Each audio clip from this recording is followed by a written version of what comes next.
Selamat petang, salam sejahtera. Apa kabar kamu semua? PRU 15 makin menghampiri kita semua. Beberapa hari lagi kita akan buang undi. Tapi hari ini, nenek kebayan aku semalam kata ini barisan kabinet yang bakal mewarisi atau membarisi kerajaan Malaysia. Tapi sebelum itu kita nak cerita dulu siapa yang akan menang pada PRU 15 ini. Menurut nenek kebayan semalam, tidak akan ada kerajaan yang menang. PH pun tak akan menang, PN pun tak akan menang, Barisan Nasional lagi lah tak akan menang. Kata nenek kebayan, tiada satu pun yang akan boleh membentuk kerajaan. Besar kemungkinan daripada tiga ini akan ada satu gabungan yang akan bergabung dengan satu lagi. Maknanya akan ada muncul sama ada kerajaan perpaduan ataupun kerajaan bersatu. Selain itu, ada nenek kebayan kata yang akan menjadi kingmaker di dalam PRU kali ini adalah Sabah dan Sarawak. Walau bagaimanapun, aku kurang yakin dengan kingmaker datang daripada Sabah. Kalau Sarawak, iya, aku setuju. Tapi di Sabah, seakan-akan hampir mustahil ada kingmaker daripada Sabah. Kerana di Sabah, yang peliknya kat Sabah ni adalah kerajaan gabungan GRS dan Barisan Nasional. Kerana dalam Barisan Nasional, ada Barisan Nasional, ada UMNO. Di GRS pula, kita ada Parti Bersatu. Yang mana Parti Bersatu diketuai, ditunjangi oleh Muhyiddin Yassin.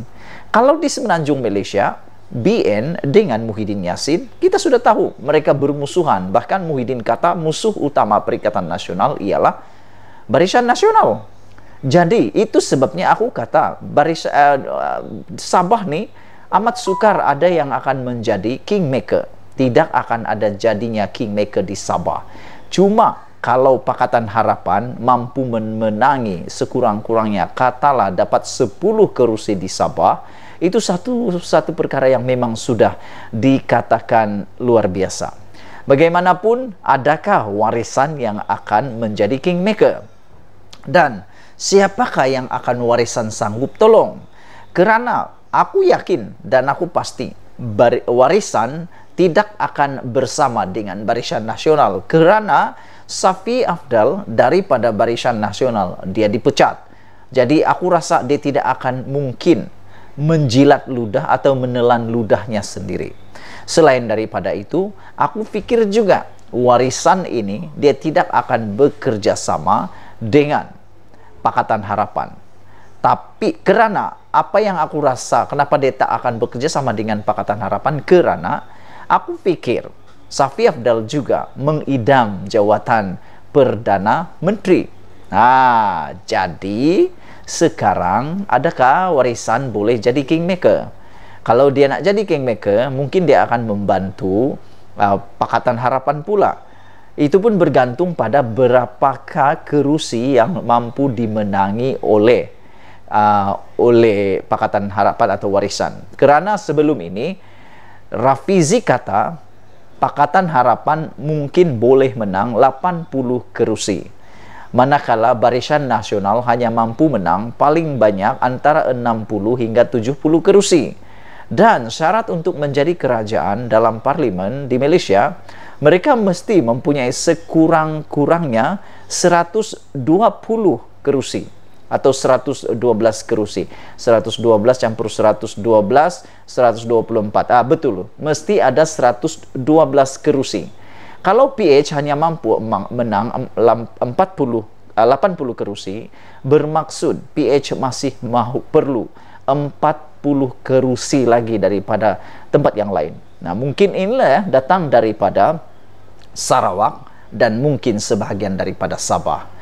Yang akan berpeluang besar sebenarnya ialah Pakatan Harapan. Tak tahulah macam mana mereka akan runding siapa yang akan menjadi Perdana Menteri. Jadi okey, sekarang aku nak kongsi apa yang diramal oleh nenek kebayan tentang Kabinet Malaysia selepas PRU 15. Nenek kebayan kata, selepas PRU 15, kalau ada gabungan antara Pakatan Harapan dengan Barisan Nasional, yang akan menjadi Perdana Menteri ialah mungkin Anwar Ibrahim.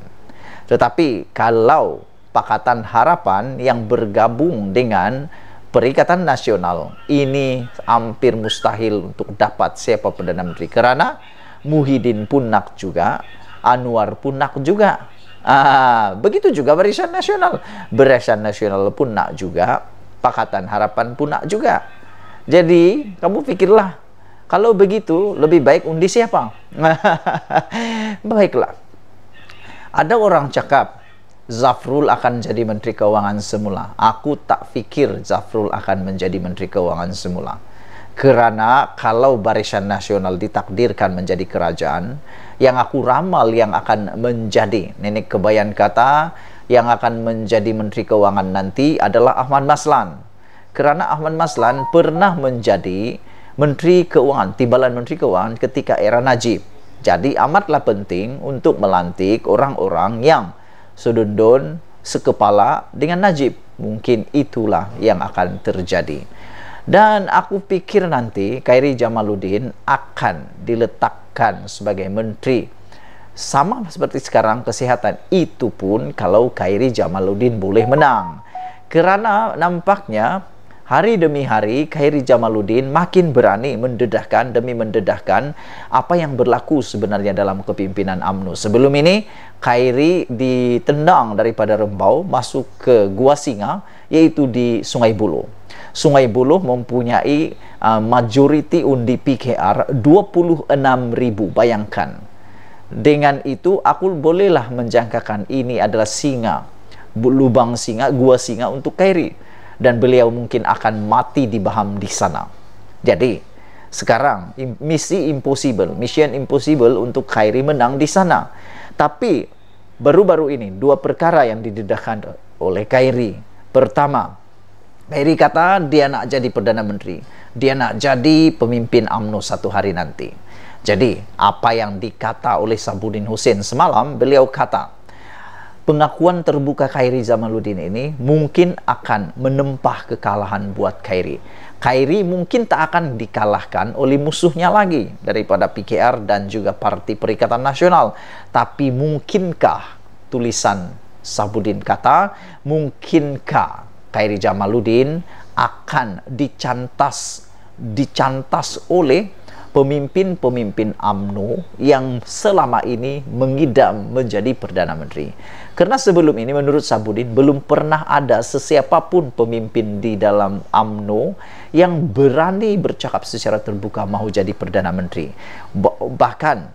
Bahkan timbalan Perdana Menteri sendiri pun tak pernah cakap dia mau jadi Perdana Menteri. Tapi satu-satunya Khairi berani cakap dia mau jadi Perdana Menteri. Jadi kata Sabudin, mungkinkah Khairi akan dicantas kerana terang-terangan mau jadi Perdana Menteri? Pikir-pikirlah sendiri.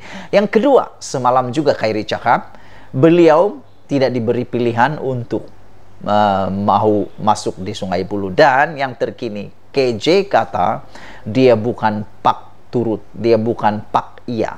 Dia kata apa yang salah tetap dia cakap salah. Kalau Zahid kata salah, dia tetap kata salah. Dia kata aku bukan mat iya, aku bukan mat yes katanya. Yang mana beliau hanya mengikut arahan. Tidak, Khairi kata dia tidak ikut arahan, tapi dia ikut apa yang benar. Semua yang dikatakan oleh Khairi ini sebenarnya pada pendapat aku usaha terakhir Khairi untuk memenangi pengundi-pengundi yang ada di Sungai Buloh. Kerana ada sentimen di Sungai Buloh sayang kepada Khairi. Tak nak undi Zahid, tapi kesian pada Khairi. Kata mereka, kalau undi Khairi, mereka takut Zahid akan jadi Perdana Menteri. Tapi tak undi Khairi, mereka pula sayang kalau Khairi akan dibuang begitu saja, mati karier politiknya. Dan Muhyiddin kata, Khairi kalau nak jadi Perdana Menteri, beliau berada di parti yang salah. Apa pendapat kamu semua? Okeylah, so itulah dia pendedahan hari ini. Apa pendapat kamu semua? Jangan lupa 19 hari bulan mengundi, jangan tak mengundi. Ingat, jangan tak mengundi. Bongkar, jangan tak bongkar. Bongkar sampai telur. Ulas, jangan tak ulas. Ulas sampai semua orang ketahuan. Bye-bye.